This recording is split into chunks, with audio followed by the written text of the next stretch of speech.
Halo pemirsa, senang sekali saya Valeska Raya bisa menemani Anda dalam program Kabar Terkini. Informasi ini yang hadir di setiap hari Senin hingga Minggu. Selama 30 menit ke depan, tim redaksi kami telah menyiapkan rangkaian ragam berita dari peristiwa, politik, ekonomi, sosial budaya, hingga kuliner. Dan inilah informasi selengkapnya.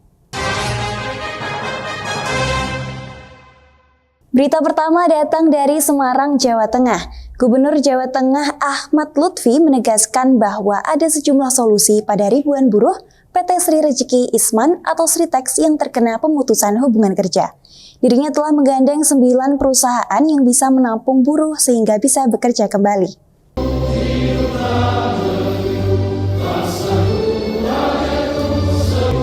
Gubernur Jawa Tengah Ahmad Lutfi memberikan sejumlah solusi pada ribuan buruh PT Sri Rejeki Isman atau Sritex yang terkena pemutusan hubungan kerja. Ia telah menggandeng 9 perusahaan yang bisa menampung buruh sehingga bisa bekerja kembali. Hal tersebut disampaikan Gubernur Jawa Tengah Ahmad Lutfi usai rapat pengarahan pada semua pimpinan OPD organisasi perangkat daerah di Gedung Gradika Bakti, Praja Pemprov Jateng, Senin 3 Maret 2025.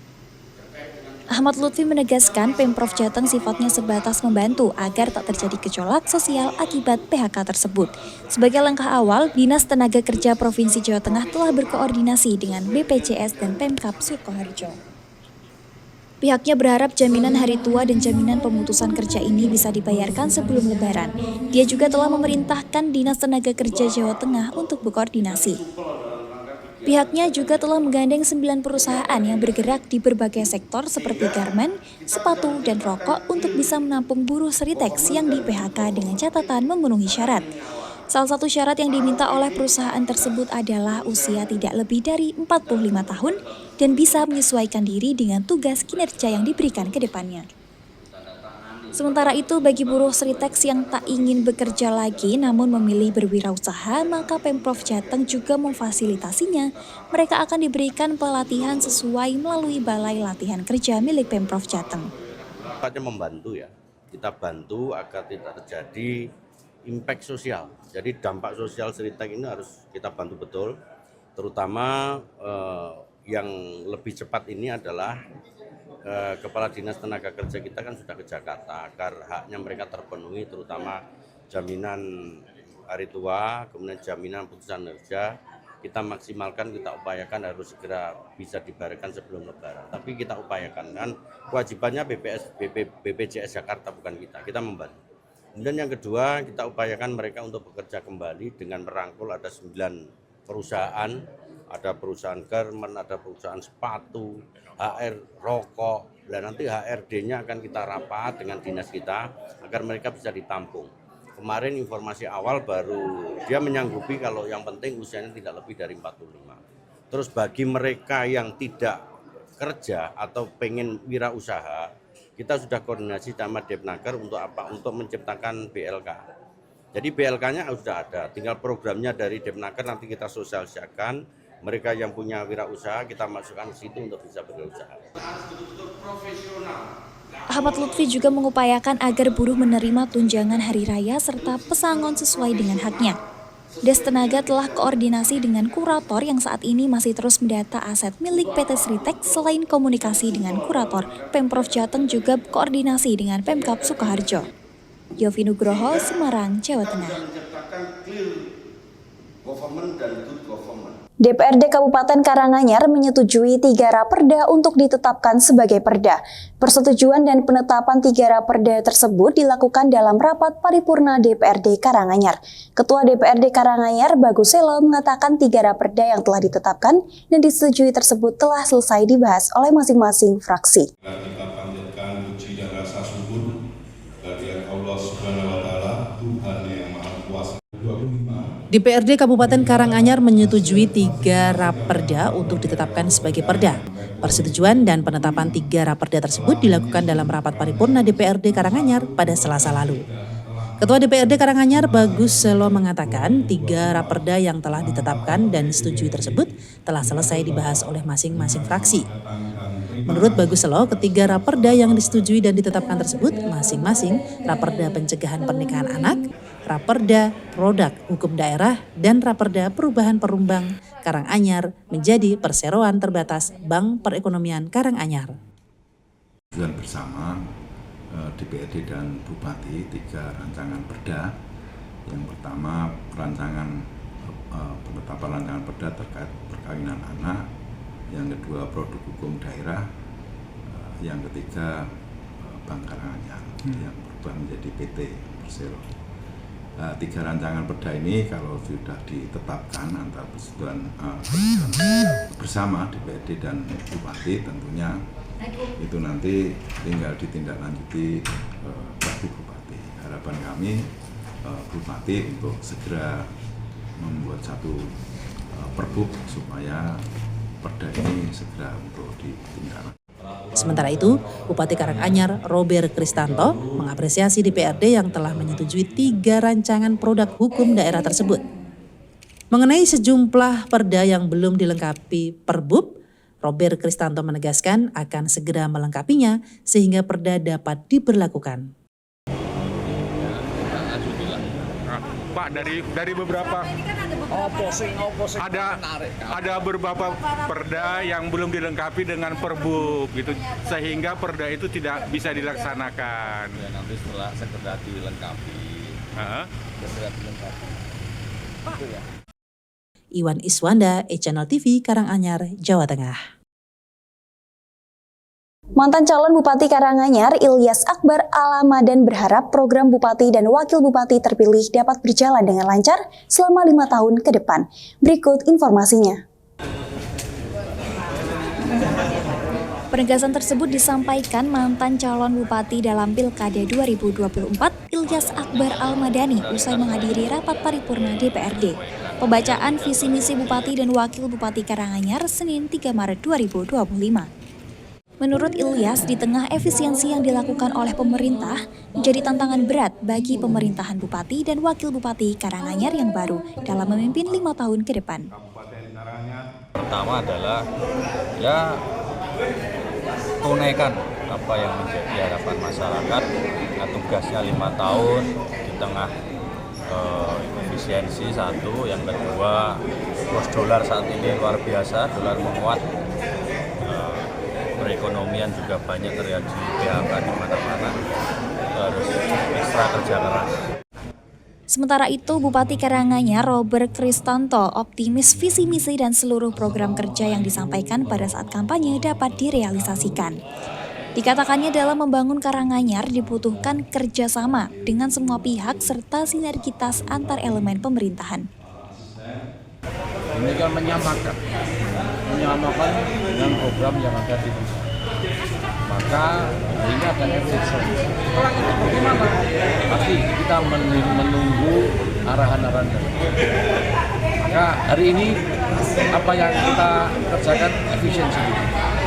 Maka program 7 program bulan kita insya Allah dengan apa keikhlasan akan berjalan. Kami sampai sekarang ini menggunakan istilah tersebut, insya Allah. Tapi saya yakin dengan berbarisnya ini dan langkahnya semua OPD, semua lapisan masyarakat, insya Allah Karanganyar.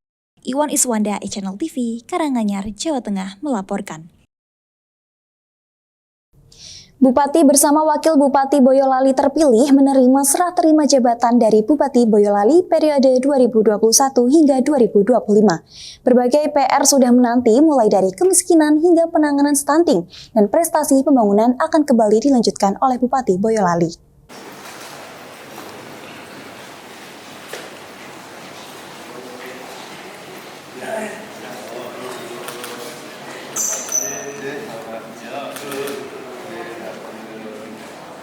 Setelah melaksanakan kegiatan pembekalan di Magelang selama 7 hari, Bupati Boyolali Agus Irawan menerima serah terima jabatan dari Bupati dan Wakil Bupati Boyolali periode 2021-2025, Said Hidayat dan Wahyu Irawan di ruang Merbabu, kantor Bupati Boyolali pada Senin lalu.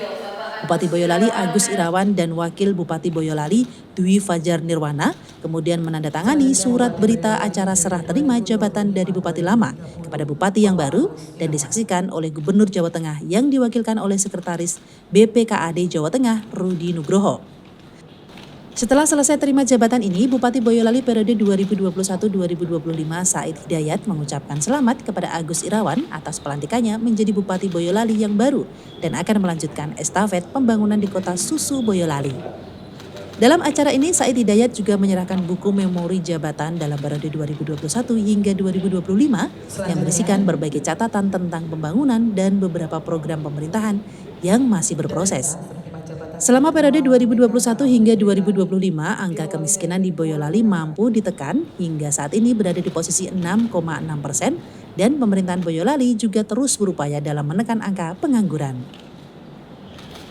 Ya, intinya saya selaku pejabat lama mengucapkan selamat atas pelatihan dan kepemimpinan yang akan meneruskan tentunya pembangunan Kabupaten Boyolali untuk ke depan ini. Tentunya apa yang sudah kita laksanakan dengan baik ini, syukur alhamdulillah. Tadi catatan-catatan sudah kita sampaikan, kita serahkan untuk nantinya dapat diteruskan dalam rangka membangun Kabupaten Boyolali tentunya. Angka kemiskinan seperti halnya Pak Gubernur juga mengharapkan untuk dapat diturunkan tadi seperti halnya dalam kata sambutan yang disampaikan oleh yang mewakili. Saya kira pemerintah Kabupaten Boyolali ini pun selama kurun waktu kami memimpin, alhamdulillah kemiskinan dapat kita turunkan menjadi 9,63% dalam data BPS. Tapi dengan pola data yang kita lakukan, pembenahan yang kita lakukan, Kabupaten Boyolali ini mampu menunjukkan angka 6,6%. Maka harus kita syukuri. Tinggal nanti ini pejabat yang baru untuk dapat meneruskan bagaimana upaya untuk menurunkan angka kemiskinan. Bupati Boyolali Agus Irawan akan meneruskan program-program yang belum terselesaikan oleh bupati terdahulu dan akan memasukkannya dalam prioritas program bupati yang baru. Beberapa program yang masih menjadi PR diantaranya kemiskinan, penanganan stunting, dan ODGJ hingga merampungkan pembangunan fisik yang ada di Kabupaten Boyolali yang tentunya dengan menyesuaikan kebijakan dari pemerintah pusat. Tentunya dengan pesan-pesan dari Bapak Bupati yang terdahulu, pasti beberapa program-program yang belum bisa terselesaikan akan kita masukkan juga di pokok-pokok, sisipkan di program-program kita. Semuanya biar bisa berjalan dengan baik semuanya, dan masalah-masalah mungkin yang tadi angka kemiskinan dan juga ODGJ itu pun juga akan kita perhatikan. Pokoknya dari program-program yang Bupati yang terdahulu yang baik-baik semuanya pasti akan kita melanjutkannya juga. Di masa awal jabatannya ini, Bupati Boyolali Agus Irawan akan melakukan konsolidasi bersama seluruh kepala dinas untuk menyelaraskan visi misi pembangunan Kabupaten Boyolali. Aza Argani, Boyolali, Jawa Tengah, E-Channel TV. Dari penerima jabatan Ketua PKK Kabupaten Boyolali, Muhammadiyah menggugah kesadaran bangsa tentang pentingnya kedaulatan pangan melalui sinau bareng Kiai Kanjeng yang bertempat di Sportorium Universitas Muhammadiyah Yogyakarta. Acara kolaboratif ini dikemas secara unik dengan menyisipkan pertunjukan kesenian musik serta pembacaan puisi yang menyentil pemerintah. Dan juga Bapak Insinyur Syamilatul Korsinan dan Pak Universitas Muhammadiyah Yogyakarta menggelar sinau bareng bersama Kiai Kanjeng pada Kamis malam. Mengambil tema Daulat Pangan untuk Kemanusiaan, terselip pesan khusus yang ditujukan kepada Presiden Prabowo Subianto. Berlangsung di Sportorium UMY, selain diikuti oleh mahasiswa, juga terlihat masyarakat umum yang turut menghadiri acara tersebut. Seluruhnya tampak hikmat mengikuti seluruh rangkaian acara yang disisipi dengan pertunjukan kesenian musik tersebut. Putra budayawan Cak Nun Sabrang Mawa Damar Pinubuh yang merupakan pengampu Kiai Kanjeng bertindak sebagai pemandu diskusi. Vokalis grup band Leto itu juga menyinggung permasalahan ketahanan pangan di Indonesia yang cukup kompleks. Pihaknya juga menitipkan pesan kepada Presiden Prabowo Subianto terkait ketahanan pangan ini untuk berhati-hati memilih teman agar kebijakan pemerintahan berjalan sesuai dengan cita-cita bangsa. Sementara Rektor UMY Ahmad Nurmandi menilai acara kolaborasi ini sangat penting, di mana sektor ketahanan pangan dalam pengembangannya akan berkaitan dengan berbagai macam sektor-sektor krusial lainnya. Untuk merimain bangsa Indonesia bahwa pangan itu kan tidak hanya masalah pertanian, tapi kan masalah politik, politik ideologi. Nah, kita kemas dalam acara yang lebih merakyat gitu, tidak susah dicerna oleh masyarakat luas. dengan seni gitu kan. Problemnya di Indonesia itu bukan ide, problem di Indonesia itu eksekusi kok. Pak Prabowo-nya sudah idenya bagus, turun 2 tingkat sudah bisa jadi bacaan atau yang lain, kita nggak tahu. Tapi kalau ide dasarnya food estate bahwa kita harus tahan pangan dan tidak tergantung sama orang lain, menurut saya ya saya setuju, penting jangan tergantung dari tetangga urusan makanan, sesederhana itu. Sementara itu, Ketua Umum PP Muhammadiyah Bushra Muqaddas menyampaikan bahwa ketahanan pangan erat hubungannya dengan ekonomi, politik, logistik, dan lain sebagainya. Pihaknya mengajak seluruh elemen masyarakat untuk memperkuat pangan agar tidak ada masyarakat yang kelaparan. Dari Bantul, Yogyakarta, Joko Pramono melaporkan untuk e-Channel TV.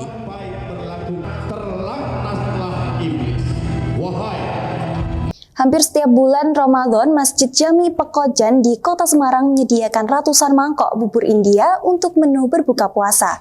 Tradisi menyediakan makanan berbuka puasa berupa bubur India ini sudah dilakukan lebih dari 100 tahun yang lalu.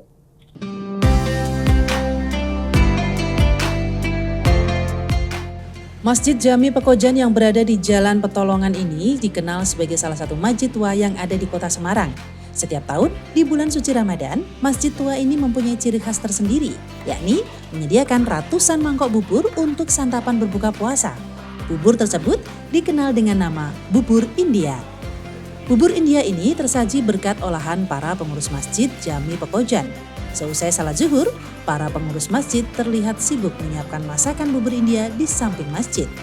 Bubur India ini dimasak di dalam dandang tembaga di atas sebuah tungku dengan pengapian kayu.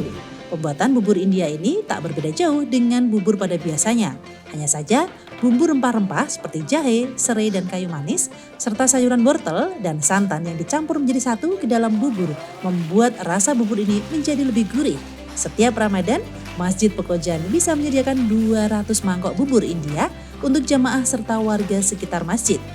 Bubur India memiliki lauk atau topping berbeda setiap harinya. Meski lauk tak selalu sama, cita rasa dari buburnya sendiri masih sangat terasa. Bubur India sudah ada sejak 100 tahun lebih. Awalnya di daerah Petolongan menjadi persinggahan pedagang dari Gujarat, India, dan Pakistan untuk memfasilitasi tempat ibadah bagi para pedagang. Maka dibangun masjid yang kini dikenal sebagai Masjid Jami Pekojan. Kala itu saat Ramadan, para musafir sering berbuka di masjid yang dibangun para pedagang. Kebanyakan membawa bubur hingga akhirnya menjadi tradisi berbuka dengan bubur. Ya biasa seperti biasa tahun-tahun kemarin ya menyediakan buka bersama bubur India katanya. Sedianya kalau untuk orang yang berbuka sekitar 200-an, tapi kan warga pada minta untuk separuh yang dibagikan kepada warga. Katanya sih orang Gujarat dulu yang bikin ya, jadi kan sedikit-sedikit terus lama-lama kan banyak terus dinamakan India. Ya bedanya cuma baunya kan aromanya lain, aromanya sudah beda. Terus mungkin karena bumbu-bumbunya ya, bumbu rempah-rempahnya itu ya Pak. Nah itu serai, jahe, daun salam, daun pandan, terus kayu manis.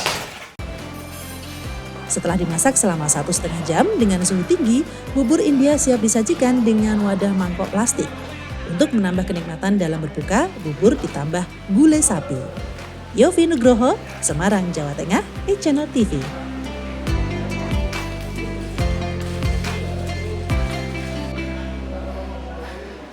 Aksi tawuran perang sarung saat bulan Ramadan di Sleman, Yogyakarta terekam kamera CCTV. Polisi kini memburu para pelaku tawuran yang dilakukan di depan SPBU tersebut.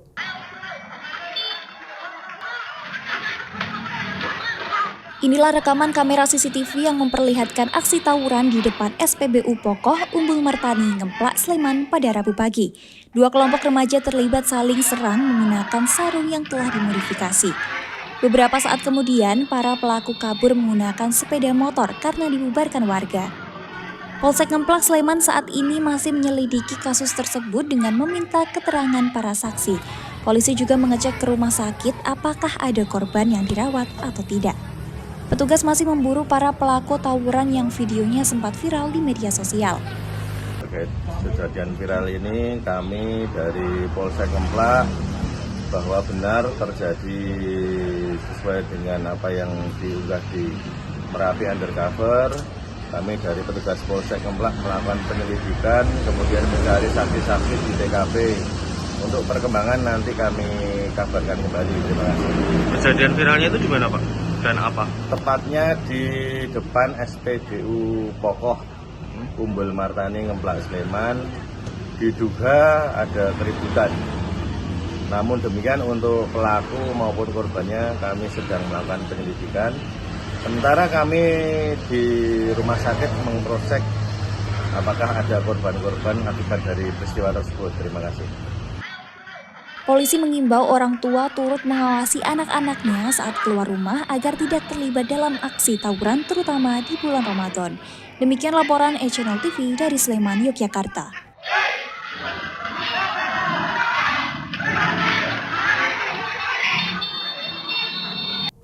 Informasi dari Sleman, Yogyakarta ini menutup perjumpaan kita dalam program Berita Terkini. Saksikan selalu informasi terkini dan terpercaya yang hadir setiap hari dari pagi, siang, hingga malam hanya di e-Channel TV.